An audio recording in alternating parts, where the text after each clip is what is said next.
record on this computer. Yeah, that seems to work. Oh, excellent. Good. Okay. Right. Very good. Well, Joe, thank you very much for being with us. As you can see, lots of excitement in the room to hear from you on this topic. I think that most of us know you very well, but I will ask you to introduce yourself to those that don't know you that well. The way that we are going to do this webinar, Joe has requested a little bit of extra time. He wants to be speaking for 1 hour, 15 minutes. So we're going to have a shorter discussion today, but he's whoever wants to extend a little bit the time, we may stay for an extra 15 minutes. Joe is also offering to make himself available if anyone wants to continue the conversation after this webinar. We will record and put in the YouTube channel as usual, the recording. This time also Peter is helping us to do a transcription. So we will also offer a transcription of the webinar, and Joe is also gonna share both the paper and the presentation. So we are gonna also share the paper and the presentation for those of you who want to have it. Just drop me an email and I will share the links that Joe is gonna share with us after we finish today. Yeah. So. Nice. So Joe, it's all yours, please. The other thing, Joe will is asking. He doesn't want to be interrupted. He will prefer to have all the questions when he finish. He will appreciate if you all put your questions in the chat, so that because he may have problems listening to all the questions, and so if you have questions, please put them in the chat. When he finishes, we're gonna organize the questions from the chat and do as many of them as possible. Anything else that I have forgotten, Joe? Yeah, no, that's fine. We can get started. So, Okay. Welcome all to the Metaphorum webinar series. Thank you, Ancula, and the leadership of Metaphorum, Milena, Peter, John, everyone else who has been doing this fantastic work over the past, couple of decades now. My name is Joe Truss. I have nothing much to say about myself. I put a little bit about my relationship with Stafford and disintegration in the summary, which you can kind of check. What I do want to say is that I am the mouthpiece, but this work is a partnership of Chris, my wife and work partner for 30 years now. And so this work would not have been realized without her full participation and partnership. And in the same way, I feel that any mention of Stafford Beer requires mention of Elena, who as a life and work partner was part of our conspiracy, our breathing together, as was David Beattie, Alan Pearson, who is no longer with us. So welcome all. And I do want to say that I apologize. I'm not trying to be a diva, but my whole delivery style is very much stream of consciousness, and interruptions just absolutely stop me in my tracks, and I find it very difficult to get back. So I would like to get through the whole presentation. It's quite dense. And so again, the time afterwards for the questions, anyone who wants to stay on longer, I'm quite willing to stay with you, or to even provide another link so that we can have more discussions about this if you are interested enough. Okay, so let's start with this screen share. Here we are. So we are talking about the meta-architecture of team syntegrity and participatory democracy. I have it broken into 4 sections and then the questions. The first part, we will talk a bit about what we mean about architecture and why I use the term meta-architecture. And the second part will deal with the coherent architecture of team integrity and integration for participatory democracy. Now, this paper is available, has been available, will be made available again. So I don't intend to present this paper. It's there for you to read. but I do want to talk about how the architecture applies to disintegration in all of its various forms. And then I move on to the part that is of highest interest to me, which is the aspect of moving from the XYZ cubicle world to the world of the Tetraverse and the 7 axes of what I call the Omniverse. And in this way, to move from XYZ as a coordinate system is necessary, but I don't think it is sufficient. And I want to propose a view that is both necessary and sufficient in order to realize the resolution required when we start talking about the quantum realm, the Planck distance and the Planck constant. And then the final part is just to have a few takeaways and take forwards to kind of provoke you and maybe interest you. And then we'll be open for questions and comments. So on architecture and meta-architecture, architecture is used in many, many different contexts. The one that we are most familiar with, of course, is building, but we talk a lot about the structure of organizations and so on. And my definition for the purpose of this presentation is that it is the smallest instruction set from which structure, form, and function can be designed and built. So architecture is when you peel away all the structure, the form, and the function, and what you get left with is the essential, the essence of what it is that directs all of those components.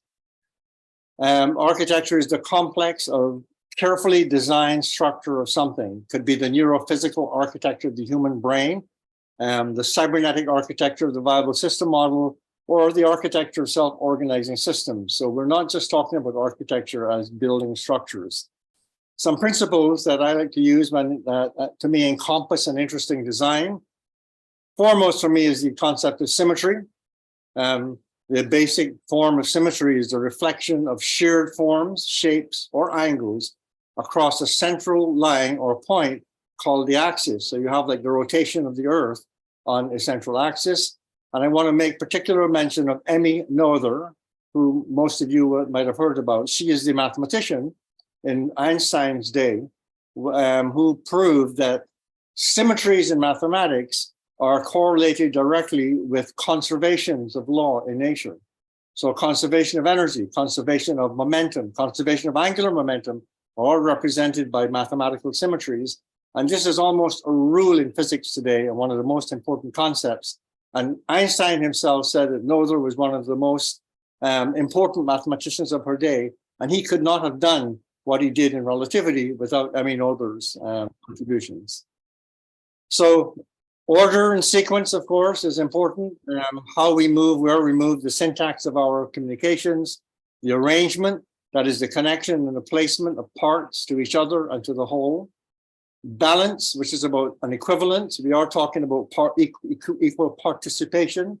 And there's also an aesthetic that comes out of symmetry as well, that has a form of balance, feels right, and is a thing of beauty and truth. We have the rhythm, which is how the cycles flow, the iterations and the rounds, and how these are all timed within a protocol like integration. Emphasis, there's some things you want to amplify, there's some things that you need to attenuate. And reverberation is one of the components of integration that we have found to be very powerful, that you can put in a certain amount, you get out far more than what you put in based on the closure of the structure and the fact that this information is zooming all around that structure. Proportion, of course, is this scalable? Can we go smaller? Can we go larger? What would happen if we were to disintegrate the entire planet of 7.5 billion people? Movement and navigation and speed. Disintegration is a very rigorous timed protocol.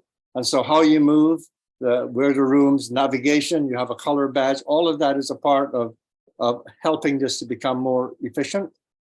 Contrast, we have members and critics and observers. You don't just want groupthink around a table.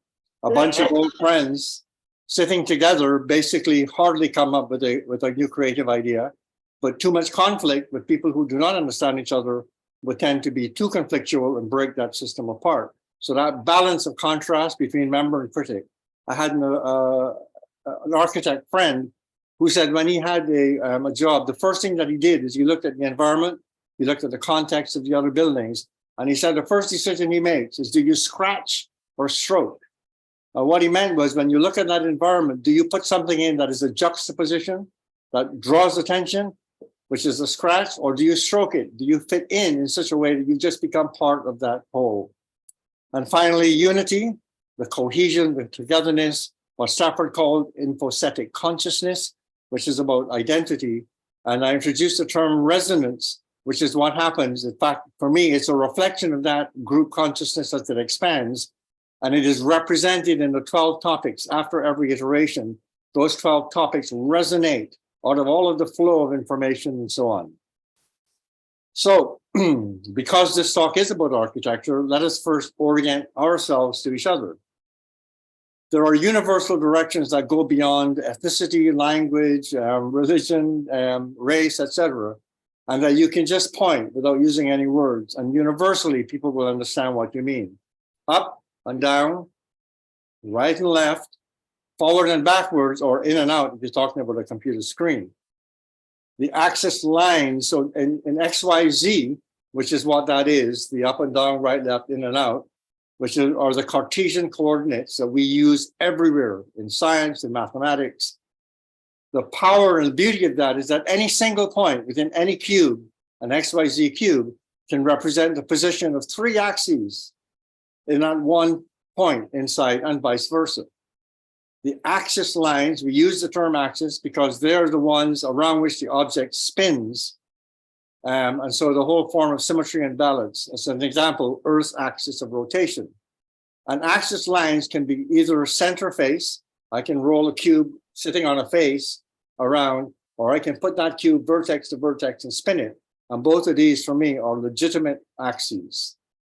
The cube is formed because the 3 axes, up, down, right, left, in and out, are perpendicular to each other, as the model shows. In the case of the cube, the axes along the center, these axes will sit in the center of this cube, are the same as the axes on the edge.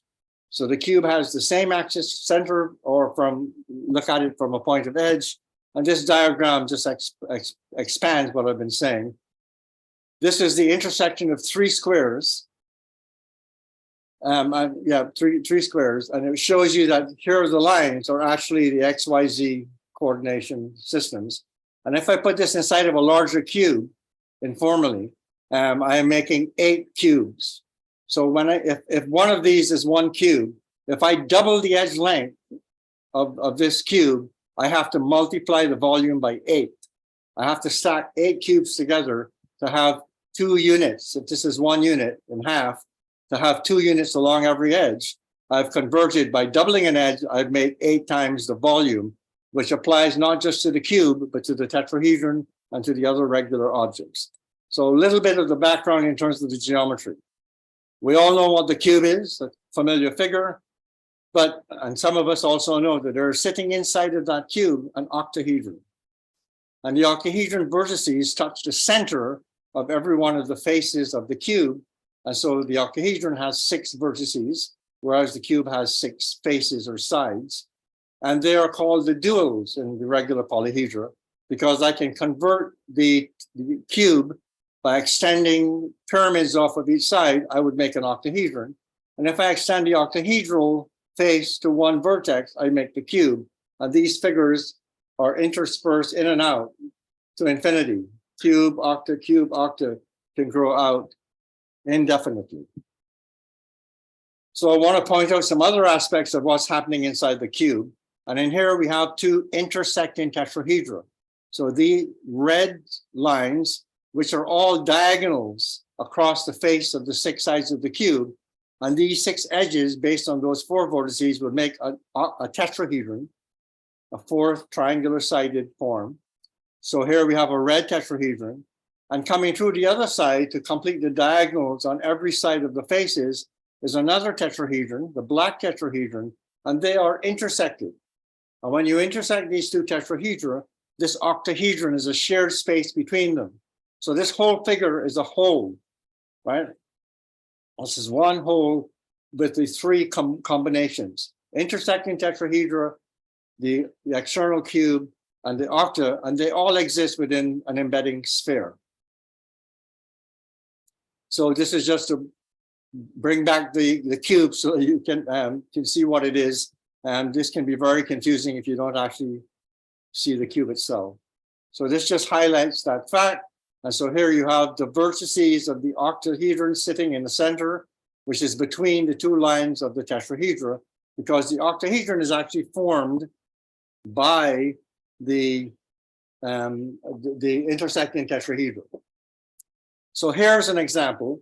If I look at this red base and I look at this, if I call this unit 1, now we talk about frequencies, and all we're doing is saying once you start with a fundamental unit, which is about regularity, you have to use that length all the way through the whole design.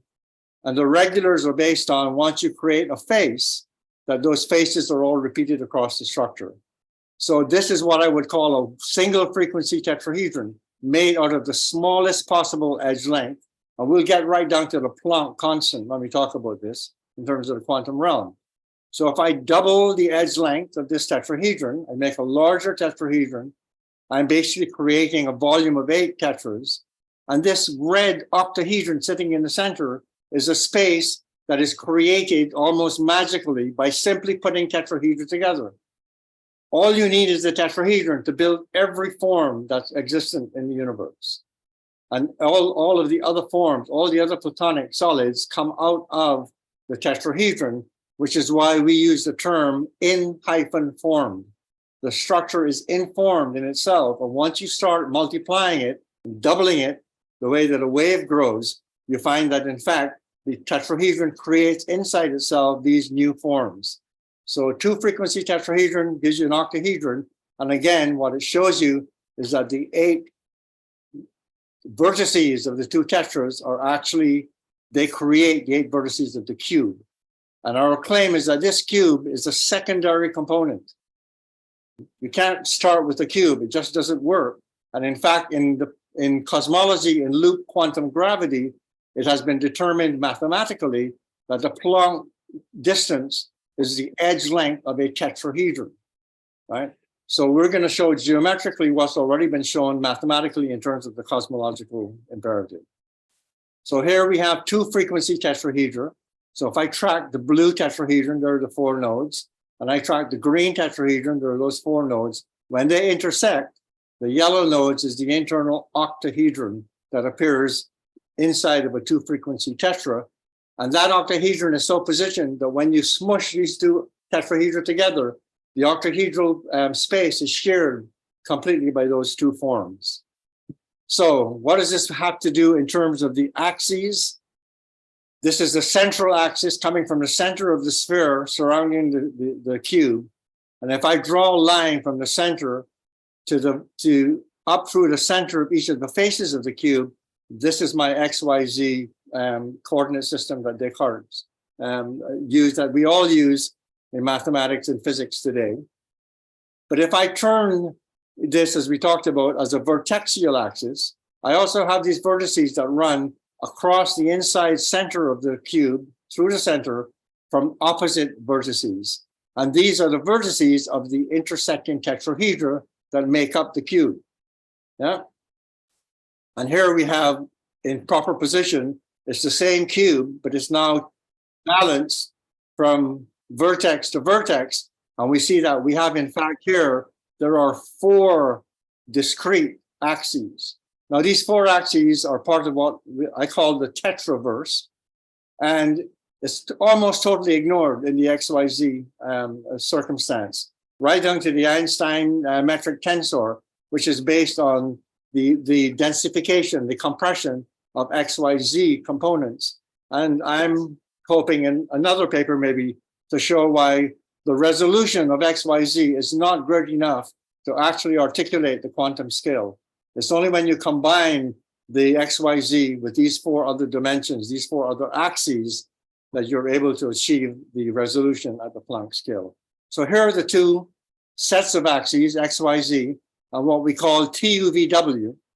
So I've named these 4 new axes. Instead of XYZ, you have TUVW, the lambda axis, because this all goes back to a wave, which is vibrating, a frequency. And when I combine these 2 within the same form that we constructed, this is what we have. We have 7 articulated axes within one structure. And the one that we are most familiar with is the cube sitting on a base with XYZ in gravity. So the gravitational plane for us is established by the fact that the cube is sitting on a base. Although the cube itself, anyone who has built them using struts and balls or whatever, find that the cube is in fact non-rigid. The cube will actually collapse on itself. It doesn't matter how large you build it, it will collapse. Whereas a tetrahedron, as the smallest form, is absolutely rigid and will not collapse. So internal architecture. What is the architecture? We said it's the smallest instruction set. So this form, which is created, goes from the center of the tetrahedron, and these are radii that extend to each of the vertices. And all I have to do is connect up the 6 edges, and I have a tetrahedron. So this is a very, very good articulation of the internal architecture, that you can rebuild a tetrahedron just with this one set, as we have done here below. Again, I'm pointing out that all we're doing here is showing exactly what we showed before. This is the vertexial axis within the cube balanced on a tip, which is in fact when the tetrahedron is sitting in gravity. The cube is tilted on a vertex. When the cube is sitting in gravity, because the tetrahedral edge is the diagonal of that face, the tetrahedron is balanced. And so what you have is this gravitational field and these two primitive forms. And we say gravity is due to XYZ, it's due to this foundation. But if you look at it from a tetrahedral point of view, the gravitational angle shifts from perpendicular to non-perpendicular. So if I take this form and I make a tetrahedron out of it, I basically end up, and we'll arrive at this in another way, with this particular form that's been created. And this form is the smallest indication, articulation of a single frequency wave. When I do that, sound is moving out omnidirectionally in every direction from the center of that sound. And this model articulates that. The radiation is across these 8, across the 4 axes or the 8 directions, up and down and so on. In the next pattern, we show that there is another way of articulating the architecture of a tetrahedron. So the top is the one that we showed. And here's another form that I built using just 3 edges. There's no center to this, but you have the arrangement of the 4 vertices. And again, if I connect up these vertices, I get a perfect tetrahedron.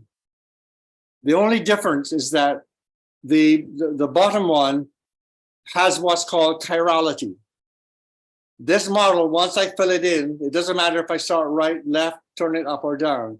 But this bottom model, I have to do the mirror image, the enantiomorph image of the first. If I just repeated this form, you can't fit them together. So again, nature displays in this form that it has handedness, as we find at the atomic level and within subparticles, that some particles have an orientation towards a spin, which is either right-handed or left-handed. And chirality, the handedness, does seem to matter in nature. So what is architecture? We say architecture is the smallest instruction set from which structure, form, and function can be realized. What is the tetrahedron? Tetrahedron is the minimum structure polyhedron, geometrically, logically, and mathematically. You can take that to the bank. This is the first principle on which you can build platforms and know that you do not have to ever question the fact that it is minimum system. It was Buckminster Fuller who said all systems are polyhedra. And at the right here is the minimum structure that is built not along an architectural line. Lines do not exist in nature. A line is 2-dimensional. You have to build a structure to get those 4 axes. And this structure, I will show you how that is constructed. This is the meta-architecture from which all structure unfolds, because this is a tetrahedron based on the Planck limit. We make the edge length of the Planck distance the edge of a tetrahedron. And here's the form built.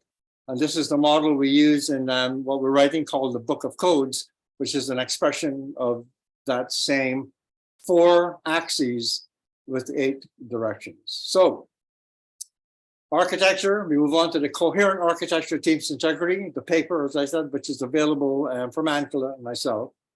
So architecture is function, structure, and form. What is the function of integration? The purpose of a system is what it does. One of Stafford's most famous aphorisms, the posue. Not what you say, not what your vision is. The purpose of a system is what it actually does, what it delivers. Integration as participatory democracy is in a self-correcting form. It promotes self-organizing, self-facilitating, self-governing, and is designing for system viability, starting with viable models, which is why Stafford chose the icosahedron, one of the regular polyhedra. The structure has to do with how the elements or the parts and their syntax of connectivity, proportionality, and their interdependency flow. It is a connective, these are channels to connect people, ideas, and the connections that in fact do that. And architecture and design science, of course, Buckminster Fuller in synergetics and tensegrity.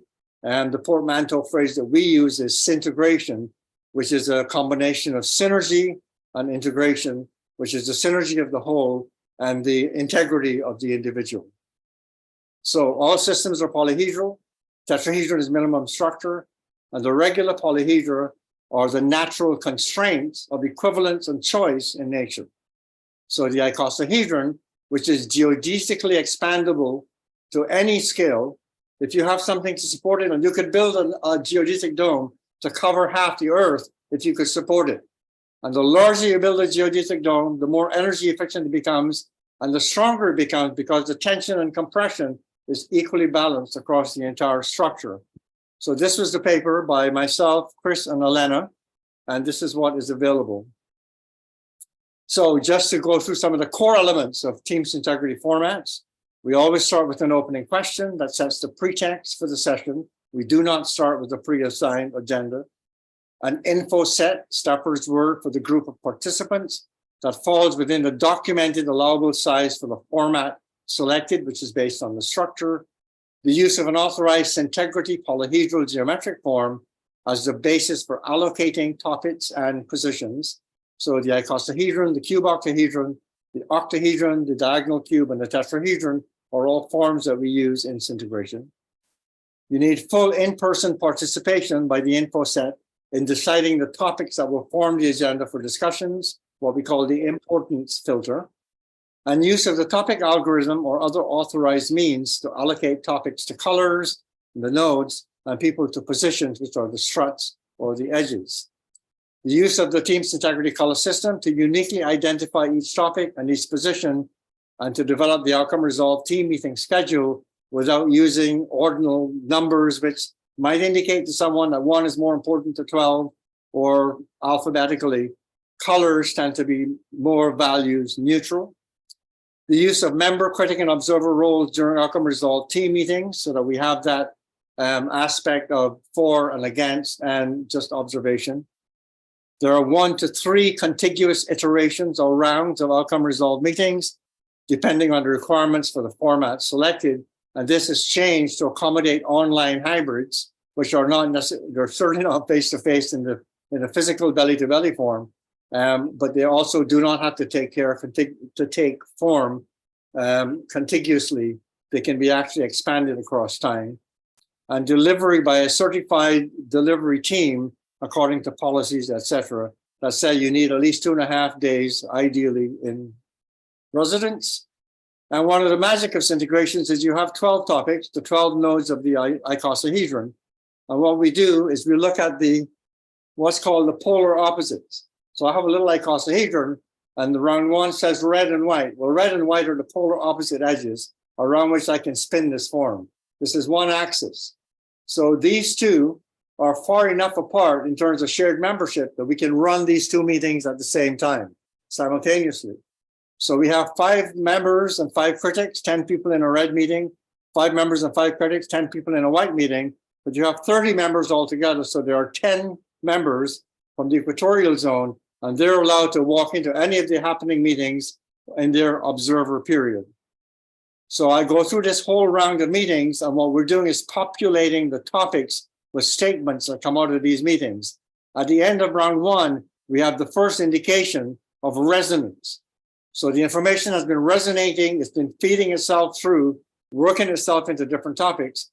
And when we actually crystallize those 12 topics at the end of the round, that's what I refer to as the first indication that there's resonance in that system. It's not just the individual thought, it's not just reverberation. Something is now happening in terms of the group that reflects to Stafford, and I agree, a concept of group consciousness. When I return to round 2, we're going to go through the same sequence of colors, but now I've returned to my red meeting, but I've been through 4 meetings, 2 as a member, 2 as a critic, and I've observed the other meetings. So the information that I bring back to this red topic is quite different from the first time around, and all 10 members of that group are doing the same thing. The system is so equivalent that everyone actually has the ability to basically frame and to bring in everything from what they're reaching. So now the red topic is now super informed by what has happened before. And by the end of round 2, when the second set of outcome resolves are posted on a wall, the resonance has increased. Things are beginning to come together. There's a convergence that's happening.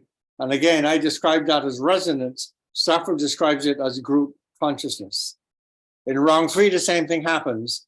And according to the Jalali curve, or more recent work by Mike Van Wickel in doing his graph theoretic mathematics, is that after round 1, about 60%, I'm not being precise, I'm trying to be fairly accurate, but this is not precise. About 60% of the information has been distributed through the form of the icosahedron. By round 2, the end of round 2, about 80% is distributed. By the time you get to round 3, Mike has just shown that it actually goes up to 95 or 96% when you include the critical roles. So think about that. I am one of 30 people. I'm attending this integration. I participate in 4 of the topics out of 12. That's 1/3. But at the end of it, I have access to over 90% of what has transpired. This is the power, is a part of the power of why this integration works in the way that it does. So how do you deconstruct an icosahedron? The icosahedron is asymmetrical. There's no way to cut it in half and have 15 people on one side and 15 on the other. You have to deconstruct it by using something called the orthogonal set. This is an orthogonal set. There's 6 people, and these 6 people are connected polar opposite to each other. In fact, they represent golden rectangles. When you actually measure the edge length and the distance between those, these are golden rectangles, the Fibonacci sequence. When you put these 3 together, these are 6 members, and you will notice that these 6 players touch all 12 of the topics. Now, there are 5 sets of these, because there's 5 times 30 people. There are 5 orthogonal sets by which I can deconstruct my integration, the icosahedron, and I have 5 sets of 6 people who have all been attending all 12 of those topics throughout. So this is one of the keys of massive expansion through the orthogonal sets. And the orthogonal set, of course, as I said, sits inside the icosahedron and it connects. Now, the icosahedron has only 60-degree angles on the face and on the inside, but because these are golden rectangles, they create in the center of the icosa your XYZ planes. The XYZ coordinate system is a secondary coordinate system that is created by the primary 60-degree axes of the tetrahedron. So one orthogonal set of polar opposite edges, you can put that in here. And I just want to point out for some of those of you who know that the polar opposite edges, this construction is in the form of what's called a Borromean ring. And what that means is that none of these are connected the way a chain link is connected. What you do is you have one link going through the other, they can come apart, and the third link comes across the 2, and that combines them together. You have to open that third link to get this across. Once you have this Borromean ring constructed, that will not fall apart. But if I undo any one of those, the entire structure will fall apart. And the Borromean ring is very important in physics and in cosmology. So this is the Staffordian graph, according to Jalali, is the 30-person form, 30 edges, each edge connected to 2 topics, and 20 faces, which, again, we will come to in something called face planning. And this is how you deconstruct by removing orthogonal sets. When I remove, thank you, hon. When I remove the first orthogonal set, I break it down from an icosahedron to a cube octahedron. So by removing 6 of those struts that are across, I allow every one of these diamonds to expand into a square, and that is a cube octahedron, 8 triangular faces with 6 square faces. If I take 2 orthogonal sets, I remove another orthogonal set, this is what's called the 18-person form, and we still have the 12 topics completely connected within their coherence in terms of where each topic sits relative to each other. And if I try to remove the third orthogonal set, the structure falls apart. There's no way. I now have 6 members and 6 topics on one side, on the other, but there's no longer any connectivity between them. And so, of course, that is not a form that we use. So here's the 2s cube octahedron, the 24-person form. We've removed 1 orthogonal set, and we have this structure, which I'll just show very briefly here, but I also have some photos. This is Bucky's famous vector flexor, or vector equilibrium. This is the cube octahedron, which is 8 triangular faces and 6 square faces. By removing the second orthogonal set, I have what's called the 18-person form. And I came across this. This is an etching by Durer called Melancholia. And in describing this etching, this has been called a strange polyhedron. A polyhedron with a triangle on top and bottom, and these pentagonal shapes, 5 of them wrapped around each other. And no one knew before, as far as I can tell, that this is connected to the icosahedron. This is an icosahedron with 2 orthogonal sets removed. And if I pull these 2 triangles, the top and the bottom, away from each other, I actually have a set of 5 pentagons, pentagonal edges that come together. And so the strange polyhedron, for the first time in my knowledge, has been linked to the deconstruction of the icosahedron. By removing the third orthogonal set, the figure becomes disconnected, and we do not use this form at all. I can further compress this down to a tetrahedron with 4 edges along each side, which is how I represent it here. And again, this maintains the coherence of the colors and their connectivity. When I unfold the structure into a cube octahedron and to an icosahedron, the 12 topics are arrayed in exactly the same order as it is here. This is the first example I've ever seen of a multi-edged tetrahedron. This is an origami cage to capture 1 single gold atom.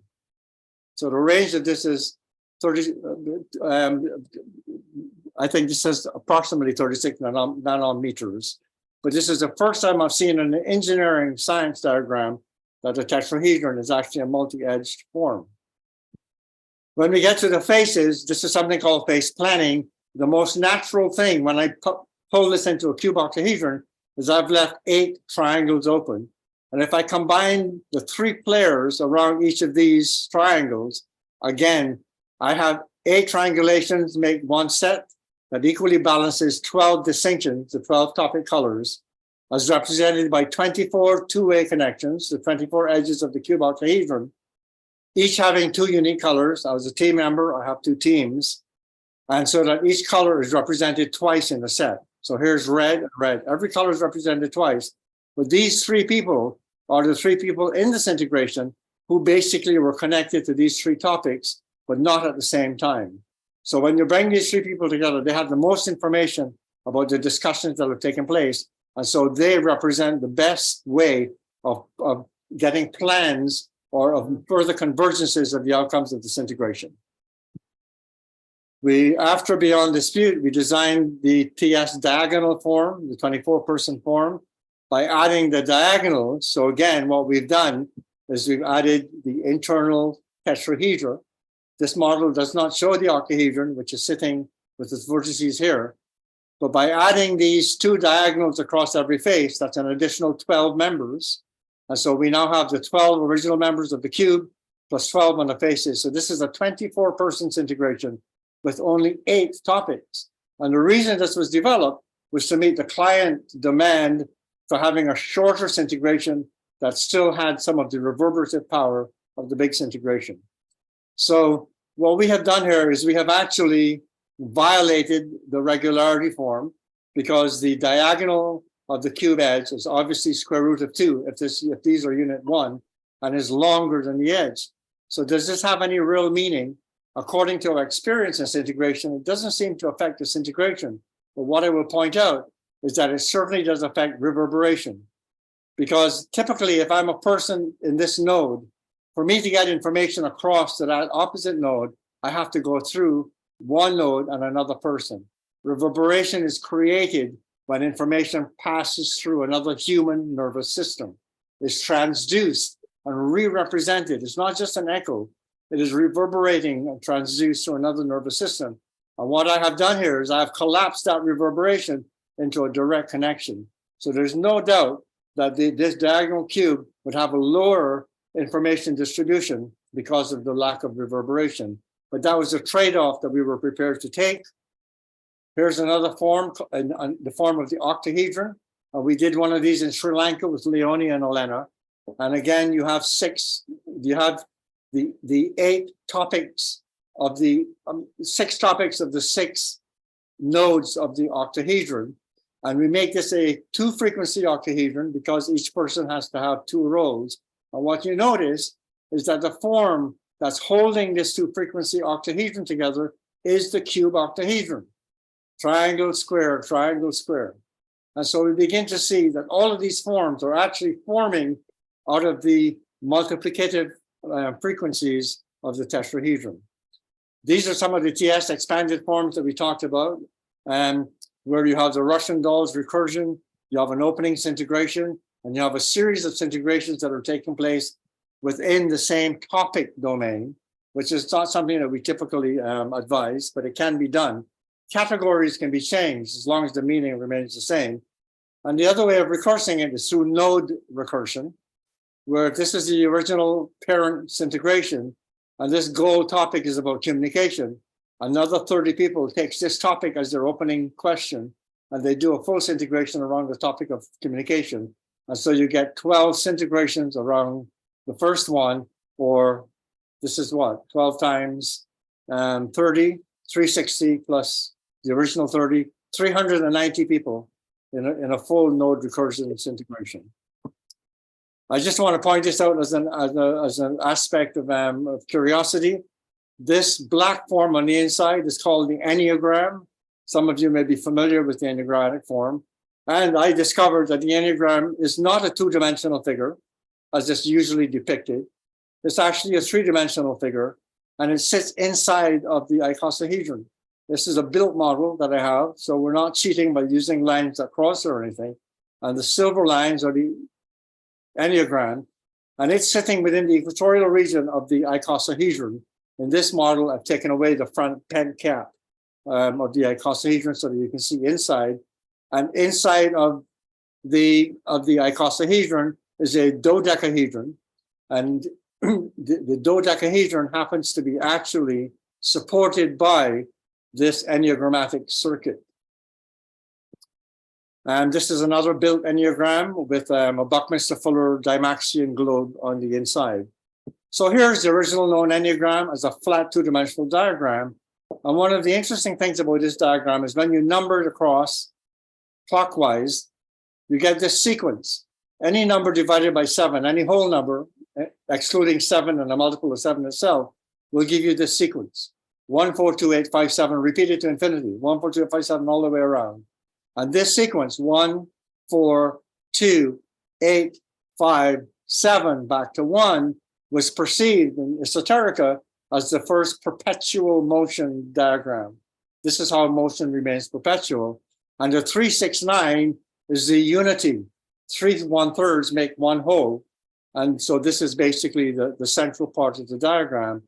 And when I met Stafford, I showed him this, which was an organizational form that I designed based on the Enneagram, where the first flat construct is 9 people that are basically organized in this way.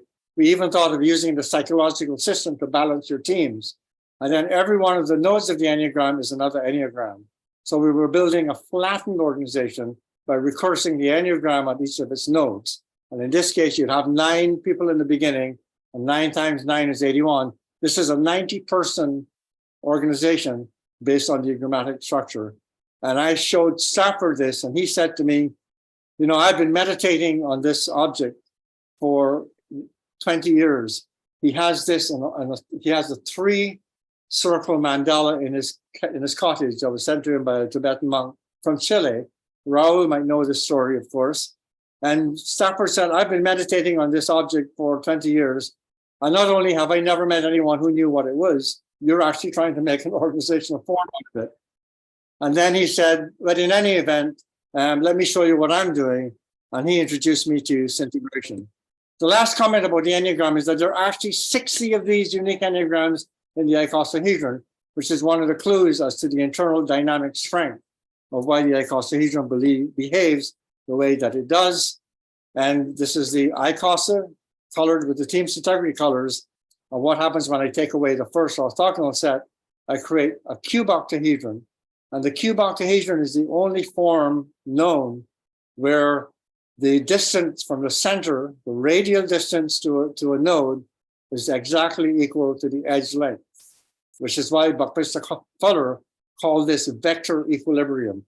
The vectors of energy in this structure are completely balanced. And we showed what you can do with that. When you take away the internal struts, you get the flexible cube octahedron, which is what this shows. So if I compress the cube octahedron enough and put back in the orthogonal set, the icosahedron comes out of the cube octahedron. It's created by the cube octahedron.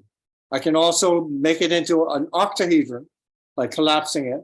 And I can also make it into a tetrahedron by collapsing it even further. All of these forms extend outwards. They maintain their color, coherence, and positioning. And they are basically all connected. When I go from a 4-topic tetrahedron and I unfold it to a 6-topic octahedron, the colors, the 12 colors, are exactly mapped the way that they will unfold into the icosahedron. So here are the regular polyhedra, and we use a term that I just want to explain briefly, which is the away from-ness of the object, which is what we correlate to reverberation. So in a tetrahedron, I'm sitting with 3 other nodes, so there are six connections between us. But for me to travel from any node to any other node, I just have to take 1 step. So we call that one step away from. When I go to the cube, for me to go across from one node to the other, I have to go through another node. So this is called a 2 away from. And by putting in a diagonal, we have actually removed that reverberation. But there's another away from, which is from vertex to the opposite vertex, which is actually 3 away from. That reverberation is maintained in the cube, which is why the diagonal cube still reverberates. The octahedron is a 2 away from. Again, to move from any vertex to the opposite vertex, you need to take 2 steps. And until you get to the icosahedron and the dodecahedron is where you get the 3 away from. For me to move from one vertex of the icosa to the other one, I have to go through 3 steps.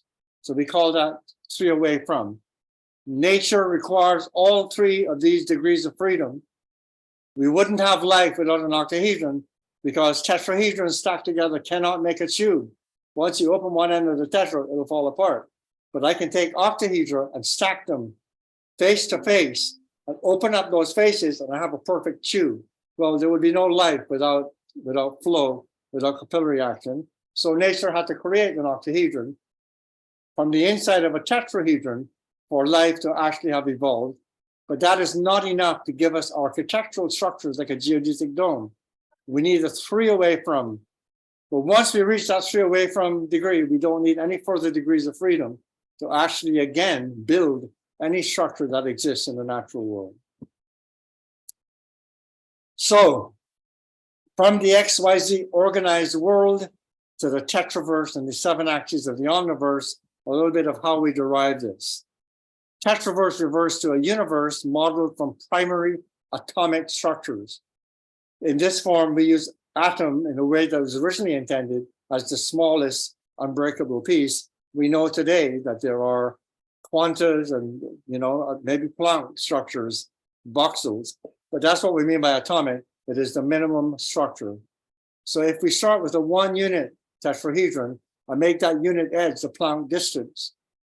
Logically, this is the primitive rigid form. This is the smallest system, the smallest enclosed space that you can have. When I go to a 2 frequency, by doubling the edge length of this, I create just a larger tetrahedron, but by stacking these 4 tetras together, the octahedron magically appears.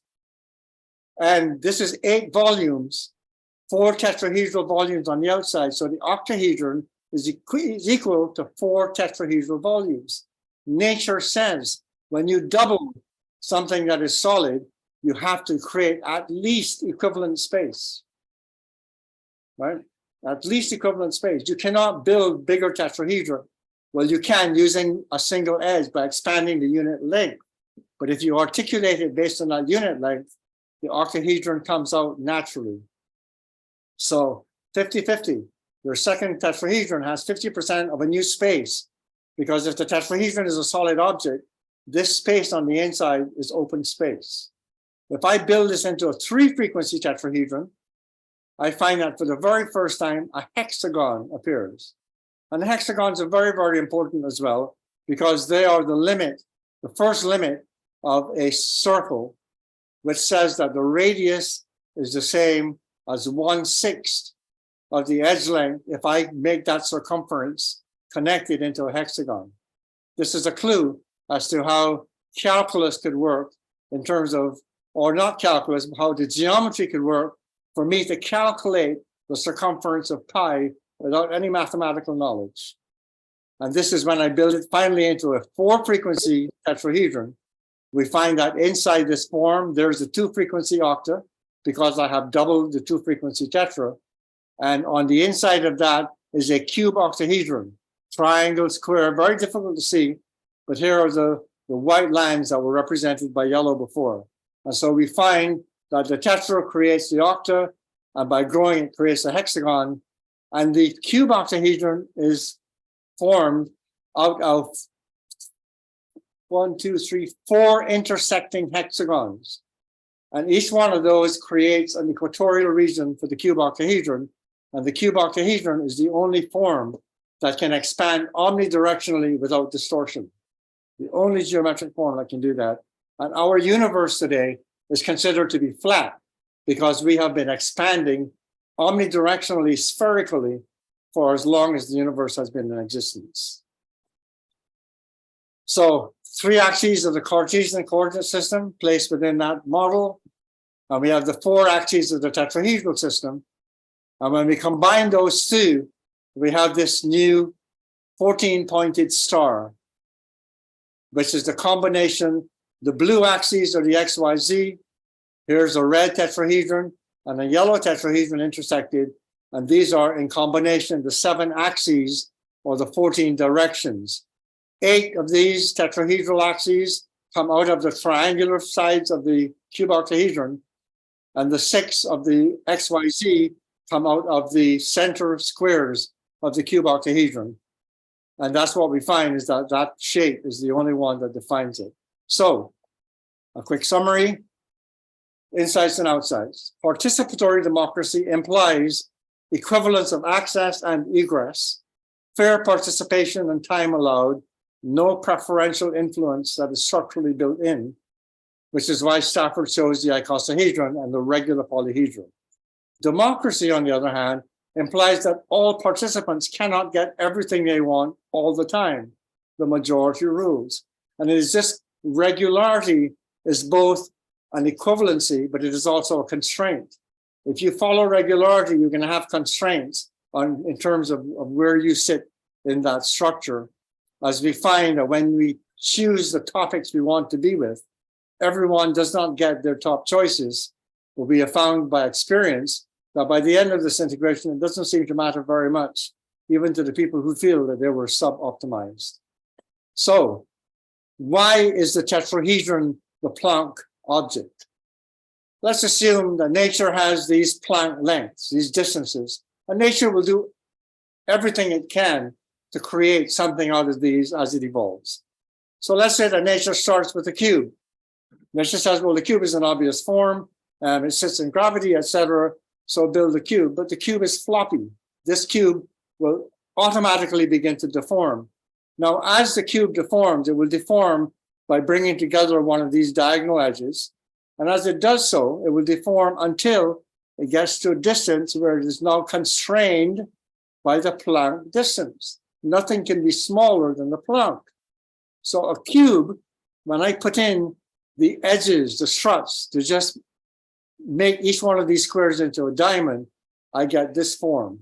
It's a tetrahedron with an octahedron on top and a tetrahedron that's turned in the opposite direction on the top, the bottom and the top. So this is a form that we call tetra, octa, tetra, which is in fact, here, this is the built model, tetrahedron on an octa, on a tetrahedron. And this shows essentially the 4 axes of the tetrahedron. And this is a completely fractal model. So here's the same form made out of 6 diamonds. You take 6 diamonds and put them together, you get this form with one diamond cantilevered over the other. So at the bottom here is a 1 frequency tetra octa tetra. Up here is a 2 frequency tetra octa tetra. And then there's a 3 frequency tetra, and the whole figure actually is a 4 frequency tetra. The complexity, now this form has the same external dimensions as the 1 frequency and the 3 frequency, but it is fractal in that the complexity, every time you add a frequency, the internal complexity of this form totally changes. You start getting cube octahedra and octahedra appearing out of this form, even though this is what you're constructing. This is how nature fractalizes structure. So here again is the form, and here's the model. This is a 1 frequency, and here is a 3 frequency with all of that articulated internal bit. And this is how you build one. You start with 1, you take 6 diamonds built off of tetrahedra together, and if you put those 6 together, you get this form. And then by connecting them, this is the form that you end up with, which is the 4 directions, the 4 axes of the tetrahedron. And here's a blue tetrahedron interspersed with a red tetrahedron going in the opposite direction. So back to the Planck constant. Mathematically, it is said that the edge length of a tetrahedron is the Planck distance. Well, okay, so I build a tetrahedron and I make this the Planck unit edge 1.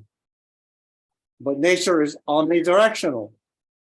When we do this, we are actually articulating a radius that's moving out within a sphere. Space is a sphere. Time is 1 beat of that radius. So if I look at the radius of this, the radius of a tetra is 0.61237. It's clearly smaller than the 1. So the radius of this tetrahedron violates the Planck constant itself. So how do I find a structure where the radius is the same as the edge length and you're looking at it? It's the cube octahedron. The cube octahedron answers both the mathematics of loop quantum gravity, that the tetrahedral edge is the Planck constant, without violating itself. And in fact, if I take out this internal structure and have the collapsible vector flexor, I connect this up into a grid. The cubical grid appears exactly the way, but it is dimensionally shifted an angle out of view, right? And so this form, the 7-axis form, will actually recreate for you everything you can build in XYZ, but XYZ does not have the same resolution as the tetrahedral form. Only a structure that has all 7 of these axes that will give you spherical omnidirectional expansion is the form that will meet the criteria of the Planck constant, if you believe in the quantum realm. Here is this beautiful 14-pointed star based on the 7 directions of the axes. And when I build a structure around that, there it is. It's the cube octahedron, where through every triangular face, one of those axis points comes out, and out of every square face, one of the blue XYZ axis point comes out. This is the only form, geometrically, logically, I don't know about mathematically, I can't prove it, that you can place this 7-axis model inside. And so therefore, this is just another angle of that. The meta architecture that underlies integration, participatory democracy, and the cosmological grid, what we call the matrix. When you look at the movie The Matrix, the matrices are all cubes. Well, I can give you those cubes, but I shifted into a tetrahedral grid, and I change your unit 1, which means that I dispense of the root 2 infinite amount. If the tetrahedral unit is actually the Planck constant, it has to be your unit 1. And the cube edge becomes your infinite quantity. And if I do my math using a unit 1 tetrahedral grid, everything I do in that grid will appear in your cubical grid, but with higher resolution. And so the second axis of the cube octahedron is the meta architecture, from which all structure, from nature to buildings to organizations, can be built. This is nature's most efficient, least energy form, and it is the only geometry that meets the requirements of the Planck distance equivalence to the edge of a tetrahedron, which is minimum structure. I just want to show you a couple of beautiful diagrams. Then we'll have the time. I have 15 minutes. Not bad. So this is actually a column that's built. This column is a minimum structure column. In other words, you cannot create this column using less pieces because this is based on the Planck equivalent. Every one of these edge lengths, right, is the equivalent of that unit 1. And this is a Platonic column. The bottom is a tetrahedron. Of course, it's a 4-frequency tetrahedron that's self-supporting. On top of that are the interspersed tetrads, which will give you the cube. And the cube is sitting on a point balanced on that tetrahedron because we're in the tetrahedral gravitational frame, right? It's the tetrahedral base that's sitting in gravity. On top of that, we have an octahedron. And I think we can see that in yellow. Yep. So there's an octahedron in here. And on top of the octahedron is the cube octahedron. So we're just following the Platonic scale. I can now take that cube octahedron, and by compressing the sphere, I make my icosahedron. And then by making the dual of the icosahedron, the top form is the dodecahedron, which was Plato's universal form, and in fact is the geometry that's being used graphically now to model the cosmos. So over here is another form. If I take the internal column of this form and I continue all the way, I can fractalize it. So here is the 1 tetra octatetra. And if I double that, I get a 2-frequency octatetra on the outside. And I can keep doing that, but you can see the complexity of this form on the inside is changing as I multiply the frequencies. And this form, with this form alone, by connecting up these forms, any structure, this entire column, all the cubical structures, everything that you can build comes out of this particular form. This is what I call meta architecture. And here is an artful representation that I've shared with a few people. This is the Platonic structure, and it coincides with the 6th base chakral column. There are supposedly 7 chakras, but both Stafford and I agree. There are actually 6 chakras, and the 7th is a meta recursive form that has all 6 of those below. And these 6 forms, if you follow it in frequency range and color, or you follow it in the frequency range of the Platonic solids unfolding, this is the chakral representation. And this is my meditational form. And of course, over here is the artful version of that within the human body, which is a projection. I have a few minutes, so I wanted to save this for the very end. When Stafford created the VSM model, he was not thinking spatially. He wasn't thinking of 3 dimensions. He was looking at what are the necessary and sufficient conditions to articulate viability in a system. And he came up with 5 systems, 5, 4, 3, 2, 1, right? Now, 5, like the pentap of an icosahedron, is a temporary form in crystals in nature. You won't find a 5-form crystal, right? 4, 6, the crystals move in a form. So he actually chose a number that's quite hard to articulate in terms of a fundamental universal architecture until I did this. I built him the 3-dimensional VSM. This is the only form, we called it, I think, Biosystem was the name of this form. And this is the only form that Stafford authorized as a 3-dimensional version of the VSM, where none of the quality of the rigor of the mathematics of the diagram was lost. In a two-dimensional diagram, I can't tell if 5 is connected to 4 or goes behind 4 and is connected to 3. I have to give you another instruction to let you know that this line comes there. In this model, 5, this is an example of one of the faces, which is 5, 4, and 3. Along the edge of these models, I can show the connections. I need no other information. I don't need to give you any other instructions to tell you how these connect. And on the inside of this model, the structure is that internal architecture I showed you in yellow from the center. And in here are your systems 1. And your systems 1 are configured by the same platonic relationships. 4 systems 1 form a tetrahedron. 5 is an interim form. 6 is an octahedral form, right up to 12, where you would have an internal icosahedron of 12 systems 1 connected logically to each other, and each one within its own 5, 4, 3, 2 tetrahedron. So the recursivity, the Russian doll aspect, is actually seen in this model. The entire form of the VSM is revealed in this three-dimensional model. And so even though Stafford did not design this with the 3 dimensions in form, I say this represents the internal architecture of Stafford Beer.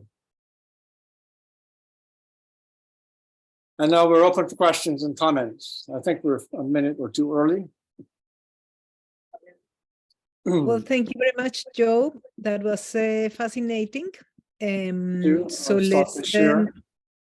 let's hear from people who would like to start with questions, comments. Can I see that chat? Is it there? Oh, yes. Well, actually, we have only a few comments in the chat, but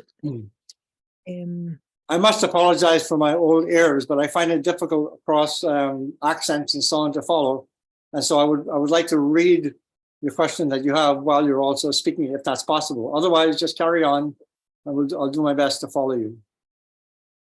Joe, there is one question in the chat, as far as I can see, from Camilo Osege. Is the last question? Oh, okay, yes. Yeah. So the question, and then I'll have her ask it herself, is does anyone know whether Beer was familiar with descriptive geometry, which is a question to the group. Does anyone know if Stafford was familiar with descriptive geometry? No? Okay. I would assume that he was, because he followed a lot of that stuff, even if he didn't directly work with it. Yeah. Is that enough for you? Camilo? Do you know, Joe? Do you know how much Stafford knew of descriptive geometry? No, I did not specifically, but like Elena, I believe that it was part of his whatever input, his source of material. I'm quite sure that he, in fact, would have been. I'm not even sure myself of the technical description of what descriptive geometry is. I have a contextual understanding, but if there's a more technical understanding, I don't know. Okay, we have Peter with a question, and he's put it in the chat as well. You can see Peter's question in the chat, Joe.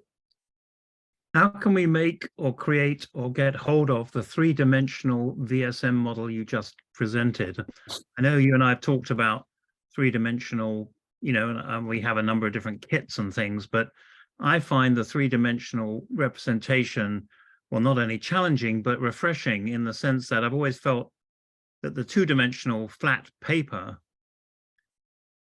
does not give the richness of the potential for the holistic view or vision, I think, that Stafford had about a holistic approach to building. And I just find that really challenging, and it would be lovely to physically get it, or to physically walk into it, and build it somehow, both at a handheld level, but also even in a physical structure that one could walk around and get a visual sense of. That would be amazing, Peter, and I can provide you with the templates, which basically just allows you to print your own I'm stressing that it should be transparent because you want to see the systems one on the inside connected to the 5432 coming from the external tetrahedron.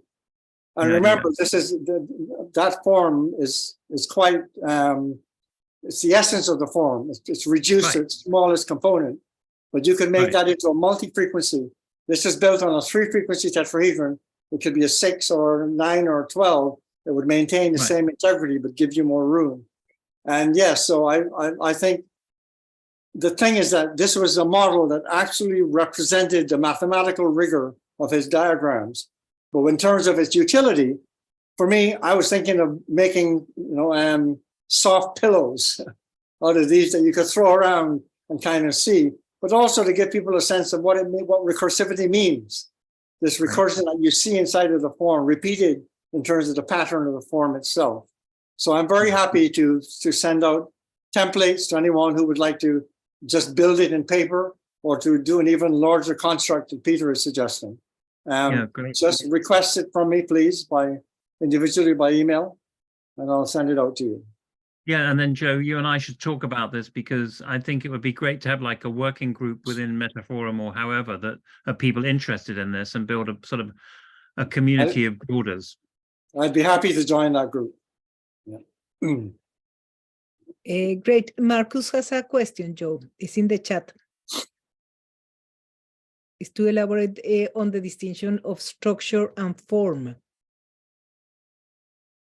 Okay, so Marcus, could you read your question, please? Well, I'm referring to your first slide, where you use these 3 concepts: a structure, form, and function. Now, very often form and structure is collapsed into one. I would like to see how you distinguish them. What's the distinction? I see. Well, think of it in terms of buildings. I have a building. I have essentially architecture starts with a function. What is the building for? Right. Is it a post office, a police station? Is it a residential home, etc.? So the structure that you build, the foundational, the blueprint structure of all of the engineering aspects of that building get constructed. So in that building, you say, I need to have these openings for doors and windows. I need to have this kind of a ceiling. I want to have this kind of strength. So that is the structure. Now the form is I want my windows to have triangular panes, not square panes. I want my windows to protrude outwards. I want my windows to open outwards or inwards. That is the form that you add on top of the structure. The color of the form, do I want stucco on the outside, or do I want it painted?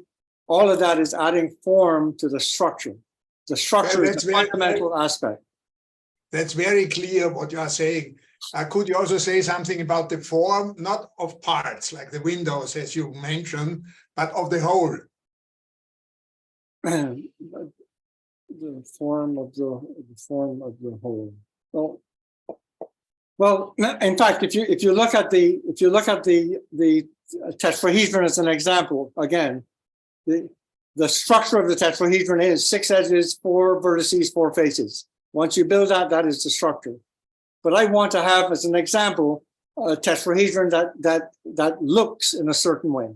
I wanted to have each face to be a different color of glass, so that if I'm standing on the inside, I can see the colors from each one of those, and on the inside, I can get reflections of the mix of those colors, right? That is form. Once I have that structure, I can design any form to fit that structure, right? Based on the pretext of the function that started it. Well, we are all, me and my colleagues, we are all structuralists, functionalists. And I think the form keeps on the side. And that's why that's because we have lost track of aesthetics. Yeah, no, I'm sorry, but I think another example I can think about in terms of disintegration is the icosahedron is the structure. The icosahedron can build a geodesic dome. The icosahedron can be used in many ways. By adding the colors and making the edge double, that's specific to Team's integrity. That is form added to the structure of the icosahedron. Thank you very much, Joe. Thank you. I hope that answers some of what you were asking. It's wonderful, wonderful. We have 3 more questions, Joe. Czeslaw, Yes, okay, good. So John Lee, I and would- then Raul Espejo. Good. I have a rather comment, not a question, because I'm absolutely fascinated by this presentation, but looking from a little slightly different angle. Because what we have that this kind of discussions are touching upon the relations between consciousness and the world. Consciousness in the world, for instance, we can say kind of cognitive mathematics. So this is the first point, how consciousness is creating mathematics, topology. So this is fascinating for me because of this aspect. I have background mathematics, so I'm not talking like a kind of amateur, sometimes like that. So this is the first point. The second point is just a kind of pictorial topology. I guess that many of those structures could be constructed in very nice form, I know. So this is a kind of pictorial topology that you have pictures and this is fantastic. And what is interesting for me that, for instance, you are going very far and saying that is a quantum space. Quantum space is beyond our imagination, like a kind of imaginary number. So I'm always asking somebody to talk about quantum mechanics. Can you intuitively describe imaginary number? Then the story begins. So this quantum space is something that seems to me goes too far. Then with the democracy, it's quite common that people with background in mathematics, physics, whatever, transfer their ideas to social side, to society. Probably it's a good form of team communication. Your pictures and its integrity and so on. So it's a very good framework for communication. But there comes another point: is reification. So for me, it's just a comment. I even don't expect the answers, but for me, what is most fascinating is this describes the potential direction of studying how consciousness is creating mathematics, but it will take a lot of time to discuss. Thank you very much. Thank you, Czeslaw. Thank you very much for that comment. I will have to go back in and look at it again afterwards to get the full intent of what you said. Thank you very much. So, Okay, we have John Lee and then Raul Espejo and then Mike. Mike. John, you are muted. You need to unmute yourself. Yeah, I'm thank sorry. you. I loved your talk. It went places I didn't expect you to go. I am a mathematical scientist who evolved into social science. When I was 14, I was fascinated by topology. And the previous speaker used topology 20 times in what he said. So he said everything I meant. But the point of topology is it's a completely different field of mathematics than all the other 8 fields like geometry and algebra and statistics. This is the example I used when I was a freshman in high school is I wore a vest and then I wore a jacket and I took off the vest without taking off the jacket, which is about moving the space around and then reconstructing it the way it was in a formal way. And that is what you've done with us for the last hour. Is I agree with the last comment. We don't know cosmology at all. We don't know Planck's constant. So at the most cosmic level and at the most finite level, we're not familiar with what you presented, but everything in between it is what we work with every day. So we learned a great deal about how you think about how the mathematics and the geometry of the VSM actually fits together in nature, independent of what Stafford did in the brain of the firm or in the heart of enterprise when he did his first principle building up VSM from how nature works inside your head. So it's kind of completely the opposite of what Stafford did in the heart of enterprise. It was a fascinating hour. I agree with John. I knew a lot about what you said after you said it, but I didn't know it was there until you talked about it. And there's a lot more there. Thank you.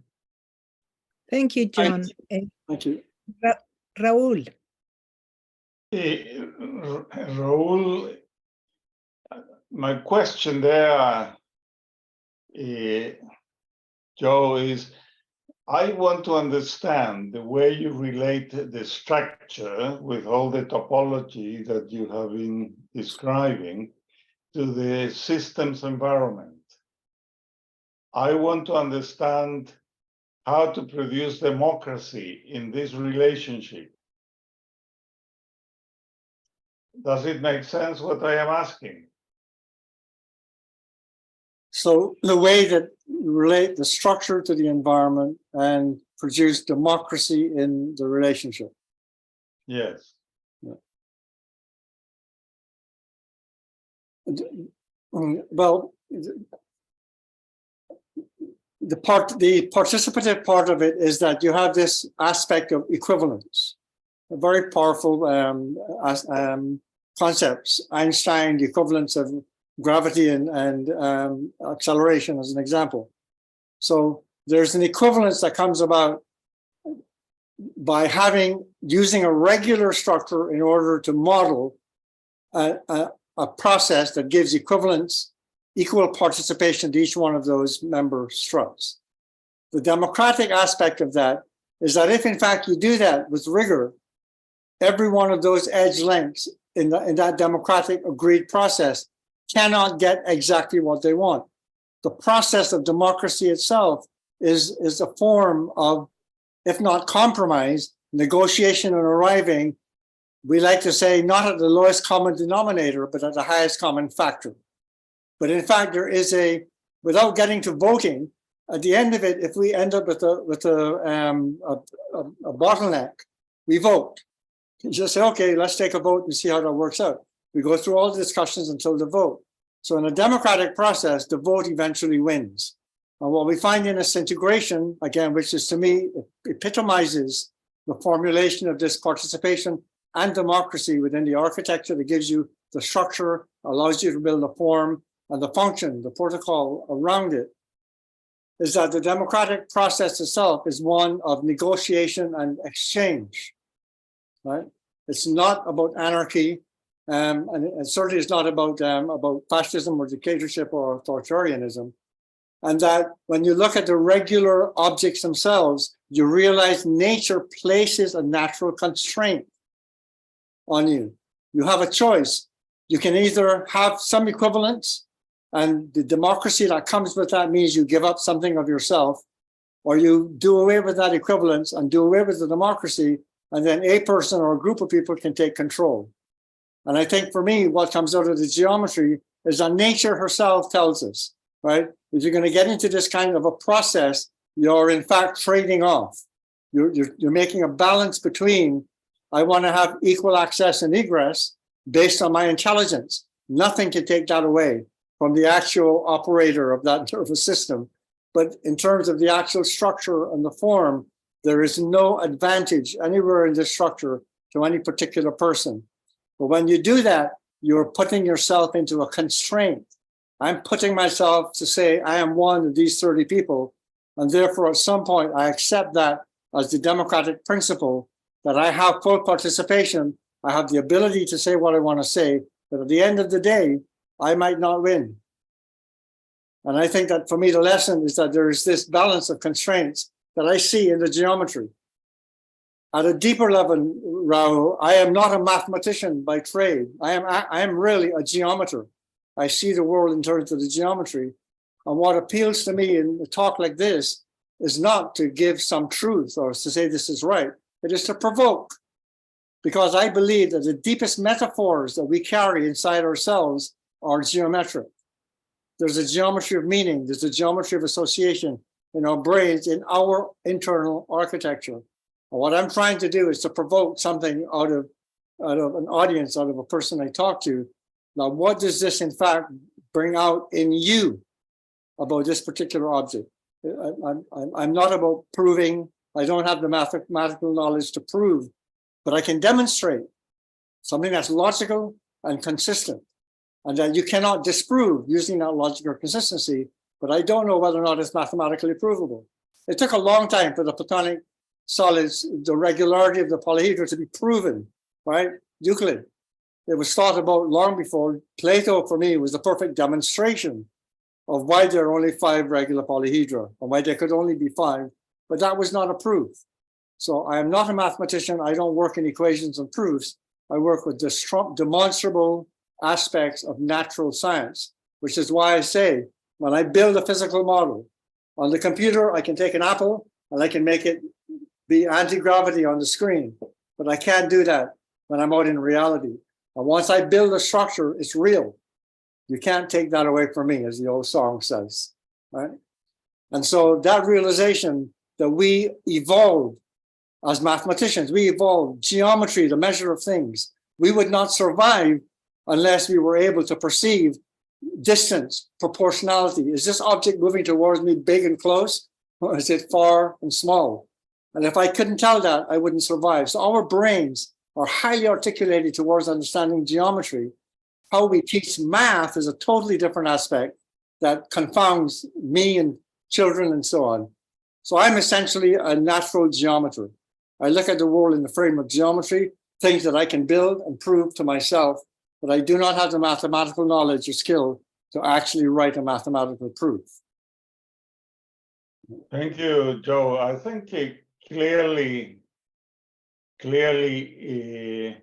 you have that capacity to express in geometrical terms what things and what sort of things are necessary to produce balances.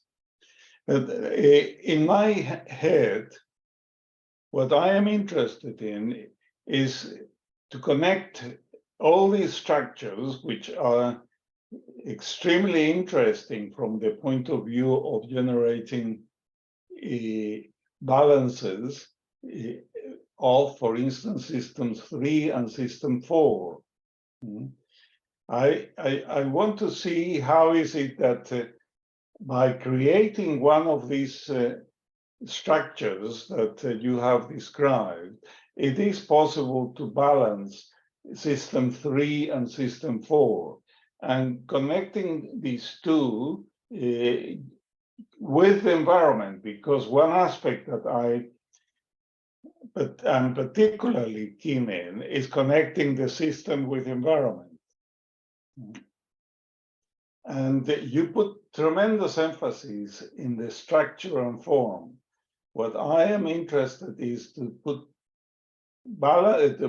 emphasis in the way these structures can be related to each other, so that they work out how is it that the world in which that system is operating is a world that we can, for instance, with aspects of climate change or whatever, we want to connect with them and produce something that improves the situation and creates conditions for a democratic contribution.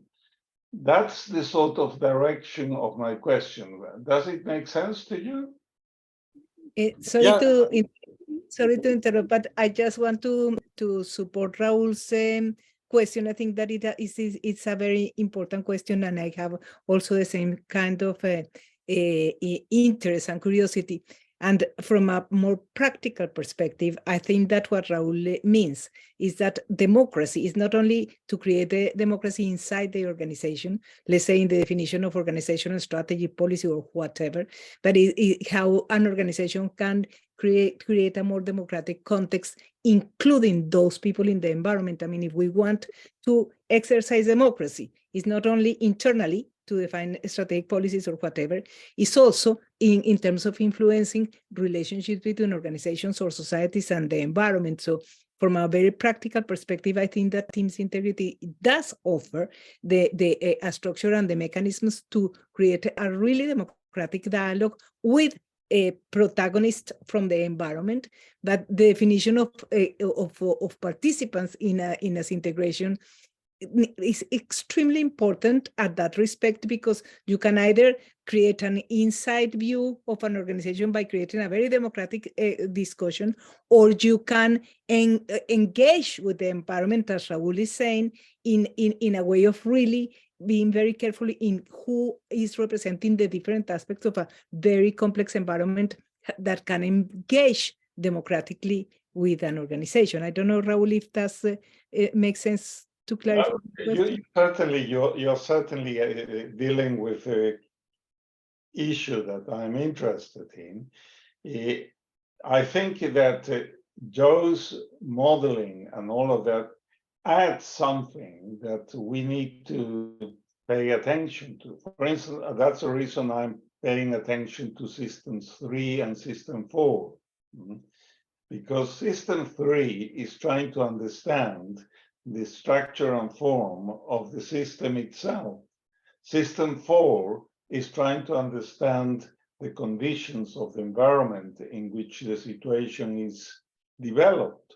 And the idea of bringing together system 3 and system 4 into one particular structure, that the polyedric structure, is something that I have found extremely valuable and interesting in the development of team's integrity. So in that sense, I think I'm trying to reinforce the idea of how to improve the structure of the organization through form and through the structures that Joe has produced, and through that build up the connections with the world in which we operate. I think that's a call for another work group. I'd be very happy to join. Now, just a quick response is Stafford created Syntegration, as you know, Raul, to mitigate the high oscillations in that homeostat of 3 and 4. So that is essentially what I'm talking about. What I would do is I would work on the geometry. I would actually have people building structures, because I think there's a deeper intelligence in us you've got to get to the level of the person's internal metaphors. That's my belief, right? Language is not in the words. We have the whole thing about, body language and tone and so on. But I want to think that it is even deeper than that. I really believe that by exploring the geometry, in the sense of the geometry, building the models together, will actually, in fact, evoke something in the different nervous systems that together then collaboratively we come to a different kind of understanding. So rather than try to answer a question, I would just say, here, build this with me. Let me work with some structures. But I would love to be part of a group who are looking at how, in fact, do we create this in terms of the 3-4 homeostatic loop. Okay, Joe, I think you certainly have added and having increased our understanding of the structure. What my question and what Angela is bringing in as well is, how is it that these structures that come from the relations between the different components, the different struts, at the end of the day, help us to be more effective in the connections between the organizational system and the environment in which all these activities happen? So yes, I think let's hope that this moves in that direction.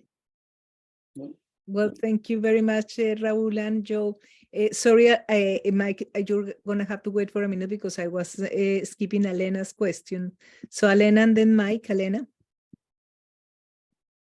Can I just say that there's a question from me too? You might have seen. I've just seen it, Leonie. Right. Sorry, you'll come after Mike. Yes. Yeah.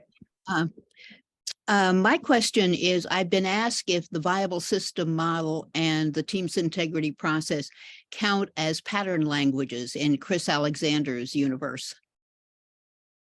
What do you think? I'm sorry, repeat that, Alena. I've been asked whether team's integrity and the viable system model count as pattern languages in the Christopher Alexander mode of thinking about pattern language. Well, that seems to map on to my concept of the deeper metaphor that is actually geometric. We we may not have an actual internal language to describe it, but in accessing that part of the deeper brain, that part of that connectivity, for me is one of the creative. I think of as an example. If you think about how the brain models or tracks, music is an example. From the bass to the treble, the brain actually carries those in linear fashion. In other words, the bass note would be here, and the brain would have it mapped from low to high, right? So these are natural mappings. And I think about if I have three distinctions, if I hold three distinctions in my mind, my brain can map it on a plane, because you can't get off the plane with only three. It doesn't matter where the three are in aspects of actually the substance of my brain. But if I think about three distinctions, my brain will immediately map it, and it's going to be mapped along a plane. If I add a fourth distinction that is a part of that, so this is like, moving from dichotomy, to what's the term? Hegel. So you move from the line of two to the three. So you have synthesis, antithesis. You now have actually not just thesis and antithesis, but you have a synthesis that's happening. Well, you're still operating on a plane. Philosophically, I say, get off the plane. I would look for what is that fourth distinction that makes my brain move into three dimensions. And at that level, the connectivity of my brain inside myself and the geometric influence of my survival or the survival aspect of humanity is then brought forward. So I am far more concerned in developing how I can frame that geometric language, not just in terms of words, but by provoking within another a sense of, yeah, I don't know why, but I get it, right? And I'm saying that we typically think in three dimensions, in three distinctions, Father, Son, and Holy Ghost. We see triads in the world. Our optical system gives us a screen that flattens everything, right?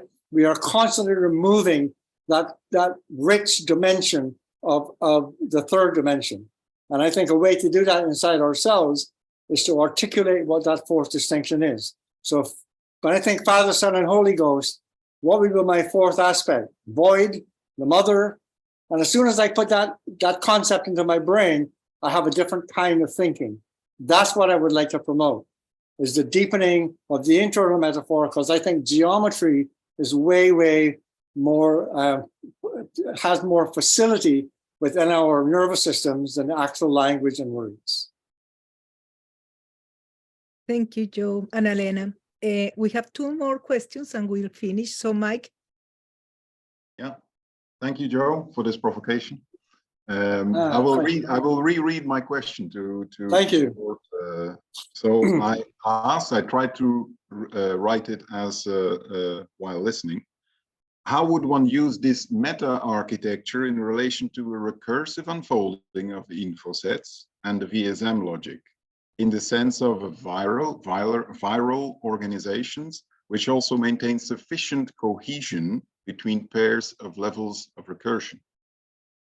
So to substantiate my question a bit, I once did an exercise where you have an info set of 30 people, the primordial icosahedral disintegration. If you unfold that through the 5 orthogonal sets, and you repeat that 3 times, 3 recursions, you would have 25 info sets of, in total, 750 people, each individual participating at different levels of recursion. Now, my question is, that would be one way to do it with orthogonal sets in an icosahedral space. How could you use this architecture to make that actually workable in practice, given personal constraints that one can only work in a certain system in focus? Yeah. By the way, for example, in 2D, you get repeating different frequencies of pentagons. Right. And in 3D, it actually starts wrapping on itself in 3 recursions, namely the C60 molecule, the fullerene. Yeah. I actually had some slides articulating that, but I took it out. It was a bit too much. But the expansion in that form, of breaking icosahedron into the 5 orthogonal sets, when we tracked it to say how many of these big sessions would it take to actually have 7.5 billion people on the planet be done, and it would just take 12 levels of recursion is all it would take. Now that 12 level of recursion is tens of millions of integrations that are happening. Essentially, I don't think that we could ever even address this issue unless we have the technology that's now emerging today. We have the online capability in terms of platforms, but things like ChatGPT, where facilitation, integration is heavy labor, right? Team of 7 or 8 people, and they're going. So that can be replaced essentially with ascribing ChatGPT. Things like summarizing in the importance filter could be done by ChatGPT and then checked by the humans. So a lot of that working behind the scenes, as an example, can be mitigated with new technology. I see that as being one way of doing what you're doing. And the other thing, of course, is to have it promoted. You said viral. The only way you're going to go viral today is that you have to have the platforms that give you the reach. Now, I still believe in the small network, the 6 degrees of separation. That networks essentially just need a few hubs. You can get a very expansive network of millions of people. You just add a few hubs, and all of a sudden you get the 6 degrees of separation, right? The small world is all around us, and it actually is exampled in Google and Facebook and all of the big platforms today. So I think that what you're talking about is possible. There are 2 ways of doing that. We call it going in and going out. Is you're expanding outwards through the orthogonal sets, but at the same time, you're also moving inwards from orthogonal sets to new sets of integrations. So in numbers, it can be done. As a practical matter, I think it would be, if we could scale this to the level of, let's say, 1,000 people, right? As an example, one of the ideas was to have that super integration, the topical integration on a big issue like climate change. Get 30 of the world's experts together. What are the 12 major aspects we're dealing with in terms of mitigating climate change, right?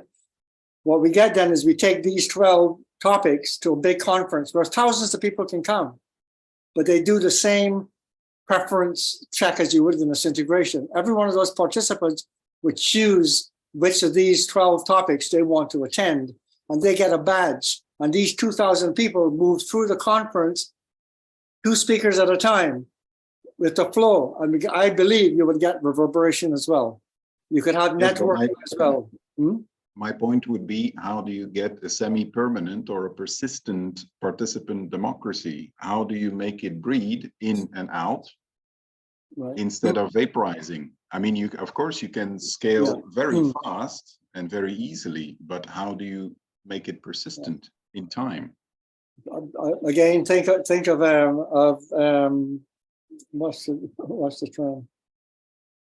The new cyber currencies that are based on the link. Yeah, not Bitcoin. They use gosh, the word just escapes me. The technology that allows cyber currencies to exist. Blockchain. Sorry, there you go. Right. So with fake news and all that's happening right now, a integration like this would take place, and like an NFT, that integration would actually have a database that's navigable in the icosahedron. We actually built one of these as an example. So you could come into that database at any point, but it's on a blockchain. You can always go back to find what is the actual information that was said. And around that blockchain, you build your externalities coming off of it. So I can come in as a participant or as an observer, and I can go onto that navigable database, and I can say, I'm interested in this topic, and I immediately see the connectivity of all the people to that topic, who expressed it, how it came about in this integration. That's how I think you get the non-dissolution of that central piece, is you need a technology like blockchain that also allows you to go back and say, this is not what was said in this integration, right? You always have access back to that original source. And so that would be the way to do it, is that you simultaneously build a navigable database that encompasses what was going on and allow people to come in. I can check on an edge and find a person in their bio. I can see what their contribution was, right? And again, things like ChatGPT and natural language transcribing as the meeting is happening would make this very, very easy with translation into languages and so on, that could actually make this into a universal product. It's a very, very big project, but we actually did a design with Roger Harnden and Roy Stringer when they were in the first days of the CD-ROMs. And we called the project Knology, which was this big conference around the open integration. And in those days, we didn't have blockchain, but we talked about a navigable database that basically becomes a permanent library. And in fact, if you could sell a Bill Gates or someone to say, look, you could have the ownership of this library that's in the future will become the dominant library of this firm, I think it's a very good selling proposition. Well, I think that my question is fascinating, and your answer is even more fascinating, Joe. I think that many of us will be interested in continuing this conversation. This is a conversation that is too important for the Metaforum, for the way that we are wanting to develop ourselves, and for the idea of democracy, and the question that Raul was asking in terms of how can we really contribute to a more democratic society, more knowledgeable, more aware, and more conscious, and more prepared to act in consciousness of what is the situation. So really fascinating. Perhaps we can talk outside this room about the possibility of continuing this conversation with people interested, and why not being able to resuscitate this effort that you started with Roger and Roy Stringer years ago, and that is related also with the idea that Stafford had about the world constitution, and all the things that he did in terms of generating conscious at the global level about possible scenarios. I mean, there's many things that are behind this question and behind this methodology that will be really interesting to continue exploring. So before we finish, I think that Leonie has a question, and I think we can stop now. And I will ask anybody else who still have questions to communicate with Joe, and we'll discuss with Joe how to continue this conversation, okay? Barbara is also in line. Sorry? Barbara is also in line with a comment. All right, okay. No, so let me just ask a quick question. Joe, as you know, I like what's being said on the VSM side and all of this integration, but mine is on the physical side. And I know we had a conversation because I'm looking to do some building, right? Which is what you're talking about. Let's build these things. But I'm now talking building in the physical sense of a structure that we can live in. If the building is constructed based on the structures you have interconnectively layered there on top of each other, because I want to get height, how does one physically climb up and down the structure? I know we covered this the other day, but I was just wondering whether you or anybody else might have some ideas. Yeah, thanks, Leonie. Yeah, again, I built a tower, and I climbed up the tower and stood 6 stories up just out of aluminum struts. And that tower basically has all of your component living residences and so on around, and the center is totally open. So not only is it open for like stairs or elevators, it's open to wind and rain. It's an open concept where all of these pods are sitting around a central column, and they are modular. You can build these together into larger and larger groups of towers. I had it as a part of the presentation, but I cut it out because I thought it was taking it into a different direction. What I would like to suggest, Angela, is I will be putting the presentation, the recording, and the paper online to be accessed. What I would like to offer, I apologize because I hate taking all the time speaking when I have such an august group that I'm far more interested in listening to. I would like to offer a discussion, not a presentation. I would bring the slides so that you could refer to a slide and say, can we talk about this? But I would like to have this be a 1.5 hour discussion among the participants who were there. And I'm very happy to do that and not be a presenter, just be one. I think that is a very good idea. We're actually beginning to design the webinar series for starting in September. So we should do a session, just a second session on discussion, and give time to everybody to catch up with the presentation and the video and the papers, and come back to the topic if you are happy with that. Yep. And finally, Peter Tuddenham is, afterwards, we're going to take the recording and have it transcribed.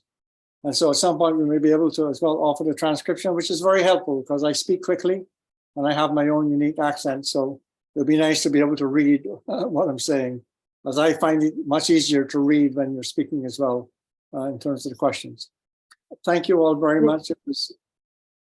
Well, thank you very much, Joe. A very inspirational talk and conversation. Thank you all of you. And we will be announcing soon the webinar series for the next semester. And a few of these topics are going to be discussed as well in the conference. So those of you that are coming to the conference will have the opportunity of having not only different talks on related topics, but also some workshops in which we will be able to continue developing these ideas. So thank you very much, and see you soon. Thanks, Angela. Thanks, Joe. Thank you, Angela, for moderating. Angela. Thank you. Thanks very much. Thank you. I'll talk to you later, Barbara. Mm.